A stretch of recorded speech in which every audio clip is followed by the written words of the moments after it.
Il passe en force, Hamilton prend...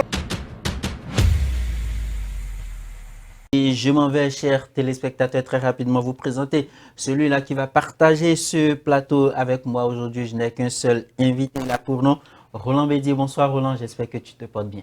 Très bien, bonsoir Gidas, bonsoir à tous les amis sportifs qui ne cessent de nous suivre tous les lundis à partir de 21h. Alors j'espère que la semaine, le week-end, il s'est bien passé. Oui, très bien, parce que vous savez bien, les compétitions sont en pause, donc on a un petit temps de pause aussi avant que les activités ne commencent d'ici là.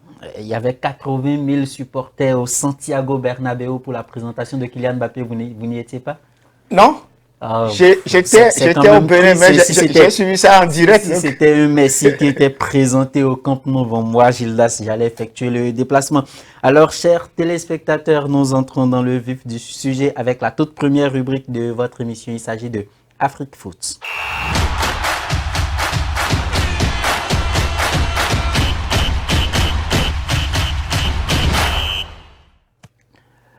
Dans Afrique Foot, nous allons démarrer par le Bénin et précisément à Avranches où a lieu actuellement le championnat scolaire 2024 Bédier, un championnat qui permet de dénicher, qui met en lumière quelques pépites, des talents en devenir. Vous, de façon globale, quelle analyse faites-vous de ce championnat scolaire qui en est à sa 4e édition?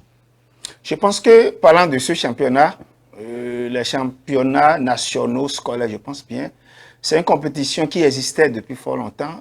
Pour mon expérience, j'en ai joué moi-même quand j'étais au CG 1 Crevet, quand il faisait la seconde première terminale. J'étais même le capitaine de l'équipe masculine de football. Donc, c'est une compétition qui existait avant.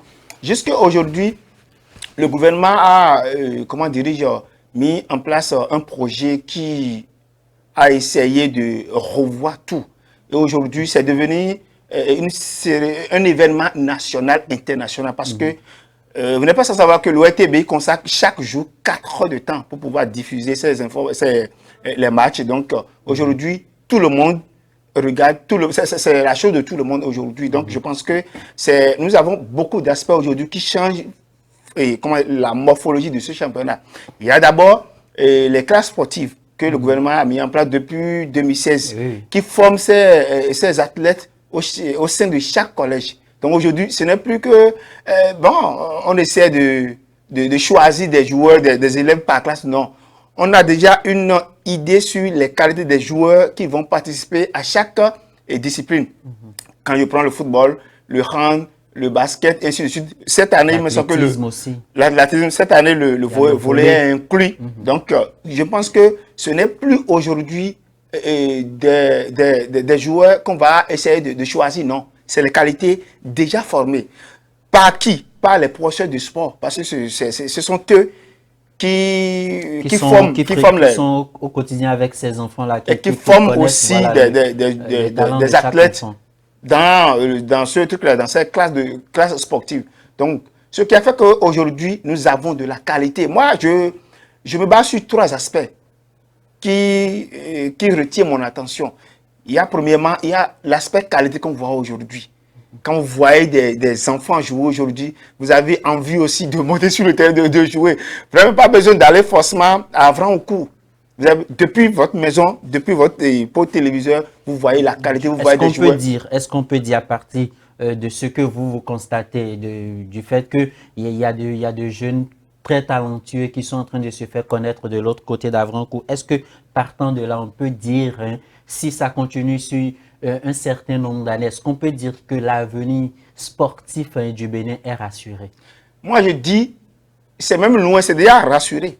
Parce que, vous savez, il y a une forme de mobilisation, si bien qu'il y a des présidents de fédérations qui sont présents et qui font déjà des détections, qui font déjà des recrutements. Maintenant, le problème est que, quel sera le suivi de ces enfants qu'on va recruter? Parce que c'est des enfants moins de 15 ans. Donc, c'est des jeunes talents qu'on peut travailler. C'est vrai, il y a la qualité, mais il y a beaucoup de déchets. Qu'il faut des experts pour corriger ça.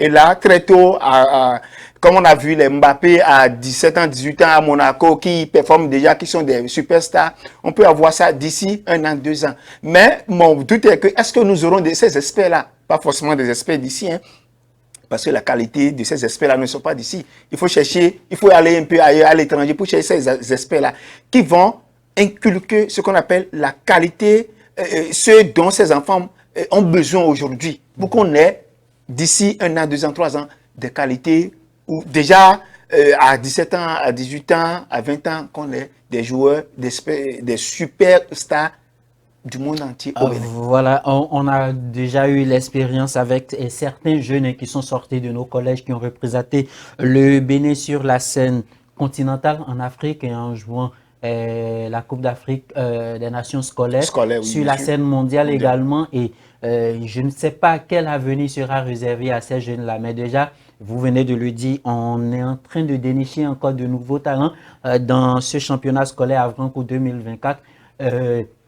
C'est vrai que les enfants sont talentueux, mais ce qui manque, vous venez de le dire, c'est le suivi de ces enfants-là.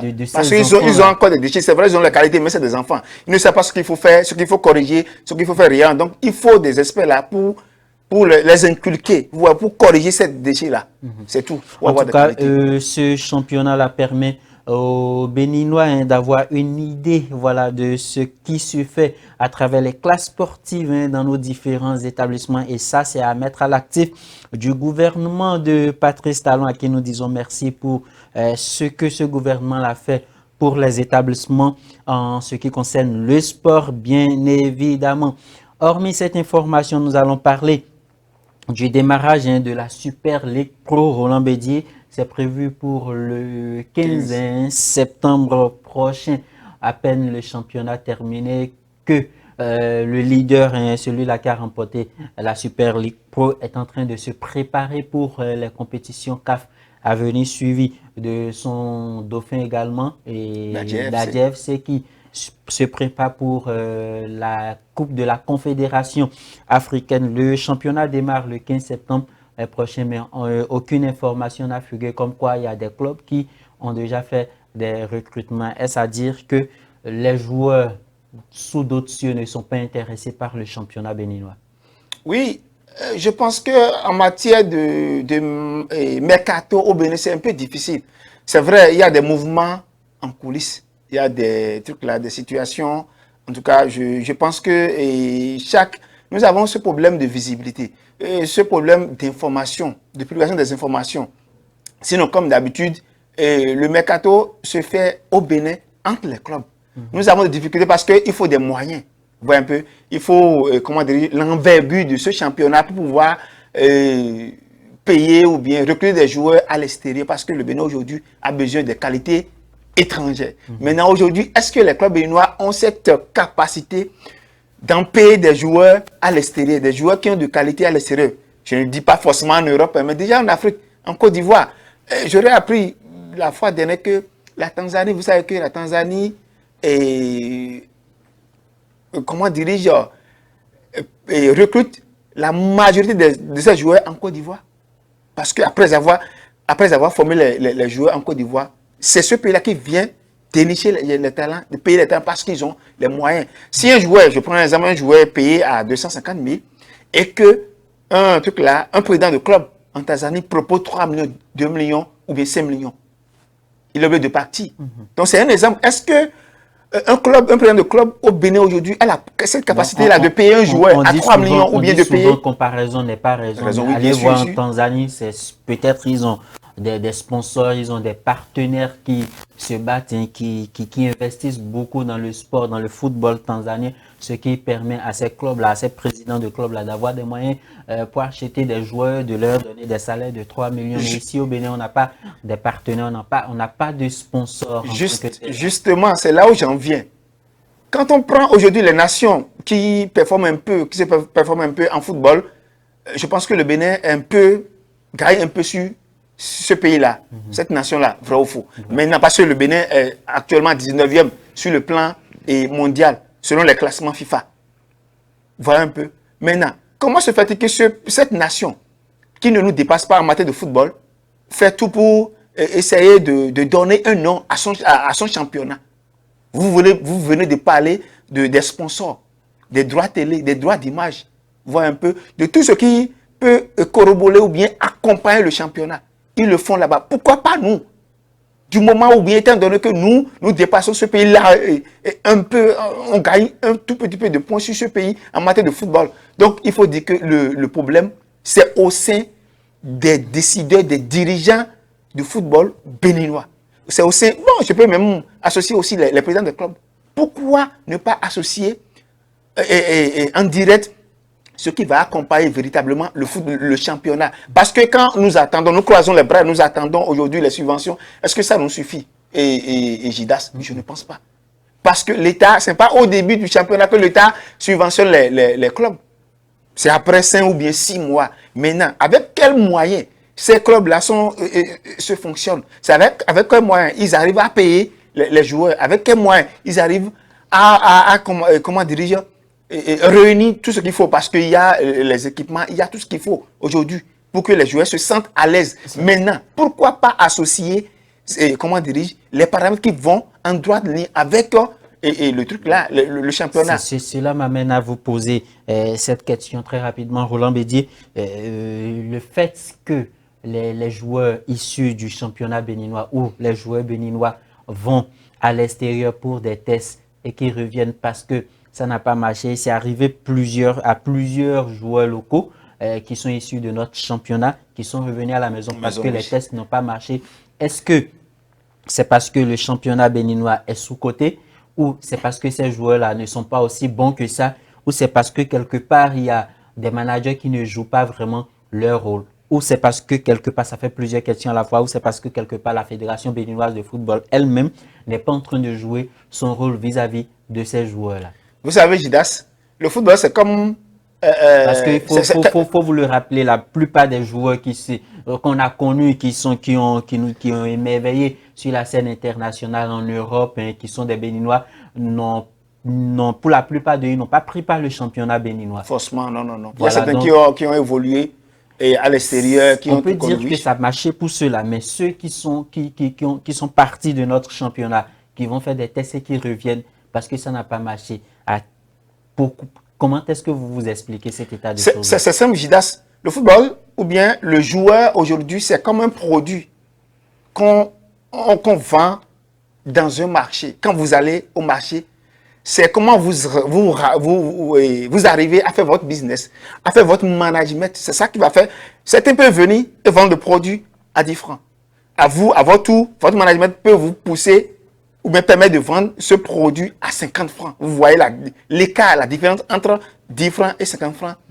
Donc, visiblement, c'est pour vous dire quoi? C'est pour vous dire que nous n'avons pas les managers aujourd'hui pour pouvoir aider nos joueurs à aller de loin, à jouer dans les clubs un peu, un peu évolués que les nôtres. C'est le vrai problème. Sinon, moi, je dis en matière de qualité, nous connaissons. Je vais vous donner un exemple terre à terre. Quand vous regardez dans les clubs, il y a des joueurs qui n'ont pas forcément le niveau qu'il faut. Mais aujourd'hui, ils jouent dans ces clubs-là parce que quand on parle d'un club, il y a la solidarité, il y a le collectif qui accompagne. Donc, ce n'est pas dire que sur toute la ligne, il n'y a rien que de qualité. Non. Maintenant, le problème est que quand vous n'avez pas un bon manager, avoir un manager aujourd'hui, c'est quoi? C'est de l'argent. C'est de l'argent. Parce qu'il faut avoir des managers étrangers. Parlant des managers au Bénin, je ne pense pas. En Afrique aussi, c'est difficile. Vous allez voir qu'en Europe, le même manager, le même agent de joueur de Cristiano Ronaldo, c'est le même de Lionel Messi, le même de... Ça veut dire pratiquement tout le monde veut faire avec le même agent parce qu'on sait qu'il a la même mine sur les clubs, il sait manager, il sait faire son business pour qu'ils aient les clubs meilleurs. Mais aujourd'hui, les joueurs béninois ont ce problème parce qu'ils n'ont pas les managers. Et en association directe avec les clubs, ils peuvent se réunir, s'unir pour avoir un bon manager, un bon agent, voire un peu, qui va aider les joueurs béninois à s'envoler. Mais aujourd'hui, on a ce problème-là. Secondo, nous avons le problème comme quoi il y a des clubs qui ne veulent pas libérer les joueurs parce qu'ils se disent, c'est nous qui vous a formé, c'est nous, c'est par nous vous avez pris. Donc, ils bloquent en quelque sorte l'avenir de ces joueurs-là. à la quête de Bon, je quoi? À pense la qu'il quête y a, de il y a- il y a l'argent. la fédération aussi qui doit jouer un grand rôle là. Il faudrait qu'on impose hein, à ces dirigeants de club là de vraiment suivre de près les joueurs qui ont envie d'aller voir ailleurs. Parce que c'est vrai, on a des joueurs. Vous n'allez pas me dire qu'il n'y a pas des joueurs qui ne sont pas Il y a de talentueux. la qualité, il y a de Voilà, la qualité dans le il y a de championnat, la oui. qualité, il y a de la matière dans notre championnat, mais ces joueurs-là n'ont pas la chance d'évoluer à l'extérieur. On espère que la fédération va vraiment faire quelque chose afin de permettre à ces joueurs-là d'aller vendre leur talent ailleurs, puisqu'il y en a qui vivent seulement que pour le foot. Dernière information dans Afrique Foot, il s'agit d'un autre Guépa après Steve Mounier qui a quitté la France pour l'Allemagne, qui a signé de l'autre côté de Augsbourg, qui a déjà fait quelques minutes, hein, même si c'est pas en compétition officielle, qui a déjà fait quelques minutes avec son nouveau club Augsbourg. C'est Andrea Rontondi hein, qui quitte également la France pour se retrouver en première ligue, et pas en première ligue, mais dans un championnat. Bon, c'est la deuxième division, voilà, le championship. Voilà, avec Burnley. Voilà, on en a parlé, mais la semaine dernière, c'était pas encore officiel. Maintenant, c'est chose faite, c'est officiel. Andrea Rontondi va franchir un cap, il va connaître un haut niveau. Il s'agit du championnat de la Championship, voilà, de la deuxième division anglaise pour vous. Roland Bédier, est-ce que vous pensez que cet international béninois voilà, a franchi un cap dans sa carrière? C'est une bonne nouvelle. La fois dernière, on en a parlé, c'est vrai, c'est pas encore officialisé. Maintenant, c'est officialisé. Ce joueur, vous savez bien ce qu'il a fait pour la saison dernière à Rodez, je pense bien, parce qu'il a été payé par Caen et qui a été prêté par Rodez. Donc, il a été le meilleur buteur même de Rodez avec 16 buts, 14 buts en championnat et 2 buts pour la Coupe de France. Donc, je pense que c'est vraiment une bonne nouvelle parce que c'est un joueur, ce n'est pas des moindres, c'est un joueur qui a montré toute sa force, toute sa qualité, ce qui connaît la saison. Donc, ça n'étonne personne. Tout ce qu'on peut lui souhaiter, c'est qu'il continue par travailler. C'est ça, moi, je dis. Quand vous faites un cap, vous faites un élan, l'Angleterre, que ce soit la première ligue ou bien le championship, je pense que c'est des championnats très compétitifs où il y a tellement, il y a de trucs là. Il y a une vraie concurrence. Encore qu'il y a une compétition qui les unit, c'est une coupe qui unit les clubs de la Championship au club de la première division. Donc il aura le temps de croiser les crampons avec les grands joueurs. Avec voilà, les joueurs. Donc une sorte de formation. Formation, il a toute la chance. Bon, je le vois déjà, ça peut être très tôt pour vous, mais je le vois déjà un garçon qui est ambitieux, qui va beaucoup travailler, qui ne pense pas comment dire, finir par le championship. Je pense qu'il va aller, pourquoi pas en première ligue, pourquoi pas aussi en Liga. Donc on le souhaite toutes les chances, qu'il n'a qu'à beaucoup travailler. Et je pense qu'il a toutes les chances aujourd'hui pour évoluer, pour aller loin. Voilà, très bonne chance à Andrea Rontondi, l'international béninois qui quitte le club de Caen qui est en train d'être acheté par la famille Mbappé. Ce n'est pas officialisé. C'est en cours, les papiers sont en train d'être peaufinés. Alors, il quitte Caen, la France, pour la Championship, hein, de l'autre côté de l'Angleterre, ce qui équivaut à la deuxième division anglaise. En tout cas, bonne chance à cet international béninois et nous espérons que toutes nos prières l'accompagnent afin qu'il puisse vraiment être au top de son niveau, afin qu'il puisse vraiment marquer des buts dans son nouveau club et que d'autres Guépa puissent emboîter ses pas et signer dans de grands clubs, hein, que ce soit en Angleterre, en Allemagne, en France et même en Espagne, voilà, en Liga. Chers téléspectateurs, c'est sur ces informations d'Andrea Rontondi que nous fermons la première rubrique de votre émission pour aborder la deuxième. Il s'agit de Tour d'Europe.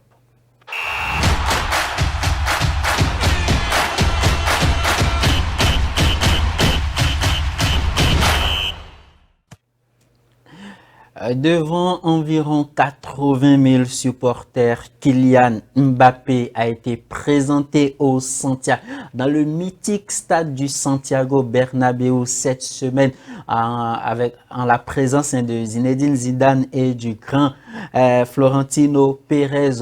Mbappé qui s'est joyeusement exprimé en espagnol, hein, de quoi qui a déjà conquéri les cœurs des fans du Real de Madrid. Nous allons revenir sur cette présentation avec Roland Bédier, qui est un fan du Real de Madrid, sans oublier le réalisateur de cette émission également, qui me l'a rappelé que Kylian Mbappé a été présenté cette semaine au Real de Madrid. Nous allons, avec la complicité de la réalisation, suivre un résumé de cette présentation de Kylian Mbappé au Santiago Bernabéu.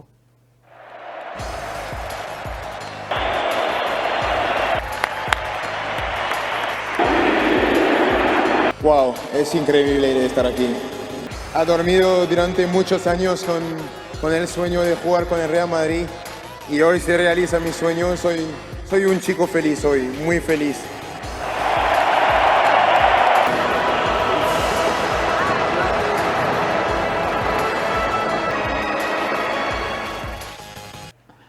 Un Santiago Bernabéu plein à craquer, hein, lors de la présentation de Kylian Mbappé. Les chiffres parlent d'elles-mêmes. Il s'agissait de 80 000 supporters au Santiago Bernabéu, sans parler de ceux-là qui ont suivi sur les réseaux sociaux, tout et tout. Roland Bédier, hein, vous êtes un fan du Real de Madrid, hein. Selon vous, Kylian Mbappé aurait très rapidement vos impressions sur cette présentation d'abord. Beaucoup d'émotions, beaucoup d'affection, beaucoup de joie, beaucoup d'amour. Oui, parce que le rêve de cette pépite a été réalisé. Je pense que c'est le mot d'ordre. Depuis son enfance, depuis 3 ans, Mbappé avait le rêve de jouer au Real Madrid. Pour ceux qui ne savent pas, nous avons vu le jeudi passé sa maman pleurer. Et lui-même, il avait dit ça. Les larmes, ce n'est pas forcément qu'aujourd'hui, il a vu son enfant. Il y avait de l'émotion dedans quand même. L'émotion, oui, je suis d'accord. Mais en réalité, il faut que j'explique ça aux téléspectateurs. Faiza avait tenté de lancer Mbappé au Real depuis 12 quand ce garçon a 12 ans. Et ça n'avait pas marché. Ça l'a tellement touché. Il avait cherché partout, pas de négociations. Il avait même promis de signer qu'après quelques années, ils verront ce changement de son enfant. Mais vous savez, le Real, c'est une grande institution. Quand les normes ne sont pas, comment dire, quand les qualités ne respectent pas les normes de la Casablanca, catégoriquement on refuse. Donc ça l'a tellement traversé. Ça l'a eu. C'est de là Mbappé a signé au Monaco. Donc, bref, elle pleure parce que elle s'est vue dans le temps et ce rêve-là brisé. Ce rêve-là, à coup, n'a pas forcément connaître son évolution, ce que ça doit être normalement. Donc, elle s'est abattue. Mais aujourd'hui, dans le même Santiago Bernabéu, il a vu son enfant avec déjà j'allais dire même 80 000 madridistes. Je pense que c'est en réalité, ça pleure. C'est à cause de ça, elle pleure. Donc, il faut comprendre ce que cette dame a enduré pour cet enfant-là. Donc, je comprends. Mbappé a réalisé son rêve aujourd'hui. C'est une fierté pour tout le monde, pour tous ceux-là qui l'ont connu quand ce garçon a 16 ans, parce qu'il a eu la Coupe du Monde 2018 à l'âge de 18 ans. Voilà un peu. Donc, c'est déjà à 17 ans, 18 ans, on sent déjà de lui une superstar, un grand garçon, un garçon déjà, mature, adulte. Parce que déjà dans ses propos, lors de sa conférence de presse, vous allez voir, c'est un garçon qui ne fuit pas les questions. On dirait que automatiquement les réponses viennent aisément. Donc c'est un garçon formidable. Il n'a que des peurs. L'opération séduction a marché. Il a pu séduire les fans du Real de Madrid en s'exprimant déjà en espagnol. Effectivement, c'est aussi un aspect parce que déjà, ce garçon sait tout faire pour connaître la langue avant d'aller à Bernabéu. Donc déjà, il connaît l'espagnol. Il parle l'espagnol simple, aisément. Tout comme si il est natif. C'est comme s'il est né en Espagne, alors que c'est un garçon qui est né à Bondy. Donc, bref, la qualité de ce joueur aujourd'hui, sa performance, son évolution ne m'étonne pas parce que c'est un garçon qui a des parents athlètes. Son papa fut un ancien joueur et il a été entraîneur de l'équipe de Bondy. C'est là où Mbappé a été formé. Sa main était, comment dire, handballeuse. Voilà un peu. Elle fait partie des meilleures joueuses comment dire, de cette équipe de Bondy. Et tous ils ont évolué à Bondy. Donc, ce garçon n'a rien aujourd'hui à nous. Il n'a même pas la raison de nous prouver le contraire de ce qu'il fait aujourd'hui. Non. Il est né dans une famille sportive. Donc, on dirait même que c'est pour cette raison qu'il est né. Voilà, ça c'est le côté présentation de Kylian Mbappé au Santiago Bernabéu. Il aura la possibilité de jouer son premier match officiel. Ainsi, c'est possible avec le Real de Madrid lors de la finale de la Super Coupe d'Europe. Oui. Voilà. Alors, parlons sur le plan, venons au plan sportif. J'allais dire, est-ce que avec toutes ces gloires du Real de Madrid, est-ce que le Real de Madrid, avec toutes ces stars qui sont présentes aujourd'hui au sein de l'effectif de Carlo Ancelotti, est-ce que le Real de Madrid avait vraiment besoin de Kylian Mbappé? Il y a eu 1 an, 2 ans en arrière où le Real avait vraiment besoin de lui. Là, il n'y avait pas de Jude Bellingham. Voilà, Vinicius n'était pas encore aussi au top de sa performance, mais aujourd'hui, tous ces joueurs réunis répondent présents au Real de Madrid. Est-ce que le Real a vraiment besoin de Kylian Mbappé aujourd'hui ou c'est l'inverse, c'est Kylian qui a besoin du Real de Madrid aujourd'hui? Bon, je peux dire les deux. Le premier, le Real a besoin aujourd'hui du Kylian. Pourquoi? Parce que, vous savez, depuis l'année dernière, depuis le départ de Benzema, en Arabie Saoudite, le Real n'a plus l'attaquant de pointe. Mais donc le Real joue sans attaquant. Kylian Mbappé n'est pas un attaquant effectivement, de pointe. Kylian Mbappé si vous l'avez suivi, l'aile gauche. Si vous l'avez suivi dans sa truc là, dans ses conversations, qu'est-ce qu'il a dit? Il a dit, parlant des postes de l'attaque, il peut jouer, que ce soit l'ailier gauche, l'ailier droit ou bien la pointe de l'attaque. Donc, visiblement, ce garçon peut jouer tous les postes de l'attaque. Donc aujourd'hui, c'est pour dire quoi? Le Real, depuis l'année dernière, n'a pas un attaquant de pointe. Donc aujourd'hui, ils sont arrivés. C'est vrai, l'année dernière, ils ont tout gagné. Et ils n'ont pas forcément besoin de ça. Parce qu'il y a Vinicius, Rodrigo, Bellingham et le jeune Camavinga qui peuvent. Il y a aussi Valverde qui peut rapidement marquer. Donc ces joueurs sont convertis aussi en deux buteurs. Donc ils peuvent marquer. Donc là, je peux dire aussi que le Real n'a pas forcément besoin de Mbappé. Que c'est Mbappé qui a besoin de Real. Parce qu'il avait dit réellement, c'est son rêve. Il l'a réalisé. Maintenant, à côté de ça, dites-vous que les joueurs qui aujourd'hui font la gloire de cette Amada du Real ne sont pas forcément des joueurs de grande classe comme Mbappé. Donc, je vais rentrer dans le côté, je vais vous parler de tout là, côté management, côté marketing, côté publicité. Donc, c'est pas forcément ce garçon serait vu sur le terrain, non. Mais il y a Mbappé serait devant toutes les publicités de cette équipe. Parlant des droits d'image, parlant des droits de trucs là, droits télé et tout, je pense que Mbappé est recruté par le Real aujourd'hui pour être, comment dirige, au cœur de ces trucs-là. De l'aspect marketing. De l'aspect marketing de ce club. De Madrid, en tout cas, nous lui souhaitons bonne chance et bonne carrière au Real de Madrid. Mais il y a des propos du président qui m'ont touché. Il a dit, Mbappé, tu as gagné le droit maintenant de porter le maillot à 15 étoiles du Real de Madrid, des étoiles qui ont été glanées par des stars comme qui passaient dans les vidéos, dans les projecteurs du Santiago Bernabéu. Très rapidement, puisque nous sommes pris par le temps, nous allons aborder un autre volet. Il s'agit de la question du Ballon d'Or, puisque les préposés au titre désormais sont hors course. Il s'agit de, après l'Euro et de la Copa, il s'agit de Vinicius Junior, de Bellingham ou même de Kylian Mbappé. Et certains vont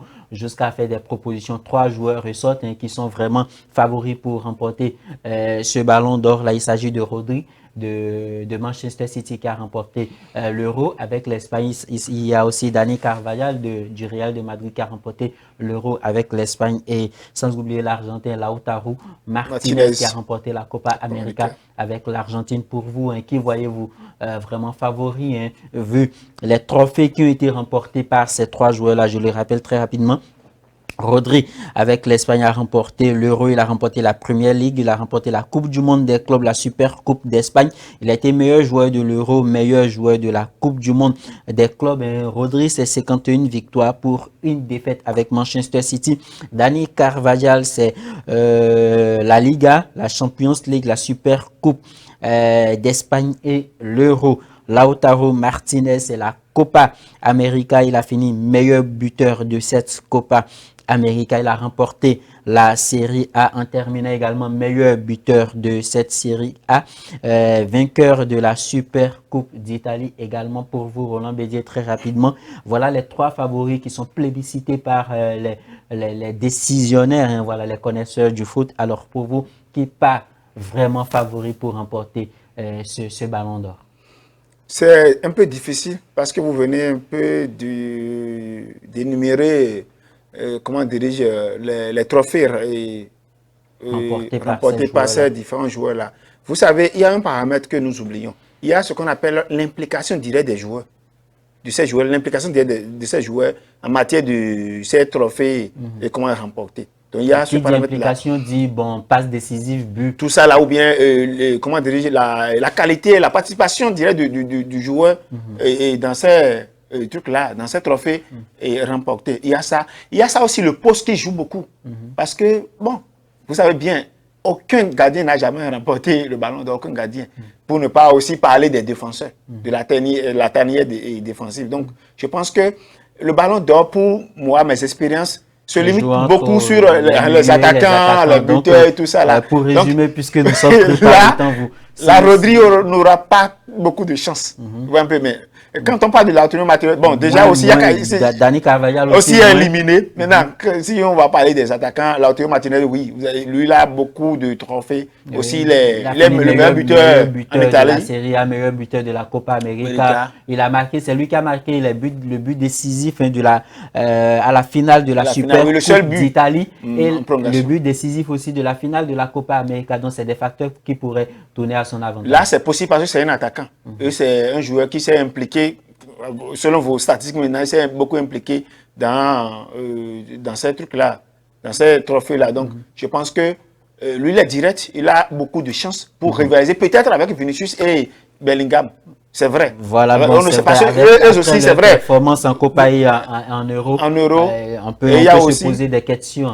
Oui, bon, il y a toujours le trio, les trois. Maintenant, si les deux défenseurs ou bien milieu défenseurs sont éliminés, peut-être l'accent peut être mis sur Vinicius et Bellingham. Voilà. Et là, en matière de trophée, on voit que Lautaro Martinez est un peu légèrement en avance sur les deux. Donc, maintenant, revenons en arrière pour dire que, vous savez, les règles qui permettent aux instances fêtières de désigner ces trucs-là, ces joueurs-là, changent de jour en jour. Nous ne savons pas aujourd'hui, cette année, sur quelle base ils vont le désigner. Maintenant, il y a aussi les trucs-là, les votants, les journalistes qui votent. Voilà un peu. Donc, le joueur peut avoir toutes les performances. Une chose est sûre, peut-être que c'est Lionel Messi, puisqu'il a été célébré de l'autre côté de l'Inter Miami.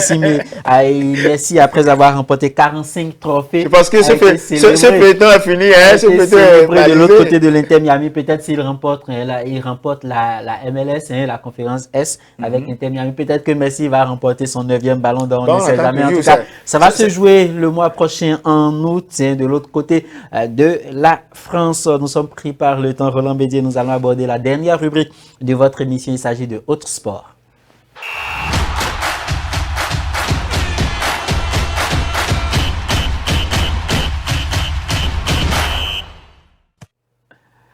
Dans autre sport, nous allons parler basket, match amical de basket. La team des Sud-Soudanais jouait la galactique équipe des États-Unis d'Amérique, composée du grand LeBron James, de Steph Curry, et pour ne citer que ceux-là, les géants africains se sont inclinés avec un panier en moins face à cette équipe des États-Unis d'Amérique. Le résumé de ce match avec la réalisation. Players for South Sudan. How about that? He can get it, forcing Deng to drive, and Deng is able to. Shayok in transition, his on the drive for the lead. The will be Embiid and Gabriel. Comes in with just about.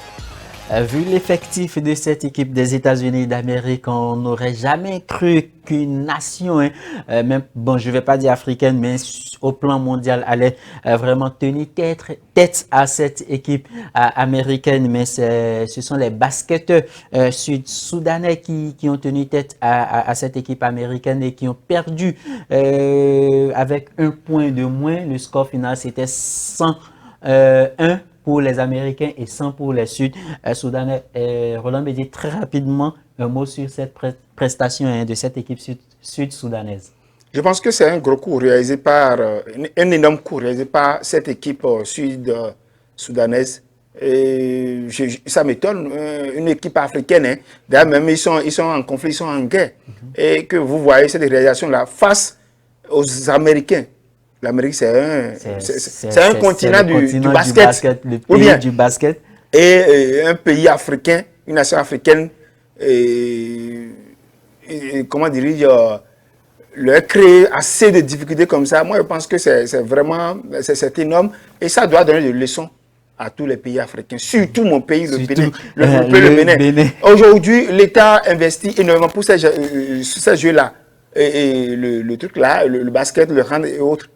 Et même, ils sont en stage, si j'ai une bonne nouvelle, ils sont en stage, les moins de 18 ans sont en stage pour participer à une compétition. Donc, moi, je me demande jusqu'à présent, pourquoi les choses ne décollent pas? Qu'est-ce qui ne va pas? Vous avez les moyens, vous avez les joueurs. Il y a même des expatriés qui viennent. Mais pourquoi ça ne va pas?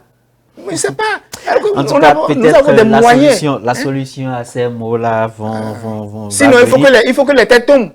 Il faut que les têtes tombent. Merci Roland Bédier. Dernière information dans cette émission pour clôturer. Il s'agit du Grand Prix de la Hongrie en Formule 1. À la Formule 1 du Grand Prix de la Hongrie a connu un nouveau vainqueur. Il s'agit de l'Australien de 23 ans seulement, Oscar Piastri, à bord de sa McLaren, qui a terminé vainqueur de ce Grand Prix de l'autre côté de la Hongrie. Avec la réalisation, nous allons suivre le résumé de cette course. Accepté et bonne décision là de. Qui tape le elle va pas là. Il passe en force. Hamilton prend le Hungaroring, le doublé de McLaren. Victoire à l'arrivée de la curie McLaren avec Oscar Piastri, âgé seulement de 23 ans. Chers téléspectateurs, nous sommes là à la croisée des chemins. C'est la fin de ce numéro de votre émission. J'étais en compagnie de Roland Bédier, consultant sportif. Merci Roland d'être resté des nôtres jusqu'à la fin de cette émission. Oui, Das, merci d'être à tes côtés. Tout le plaisir pour moi et le grand plaisir aussi pour les sportifs qui nous ont suivis. Voilà, merci également à l'équipe de réalisation de Speed Sport, chers téléspectateurs. D'ici là, portez-vous bien.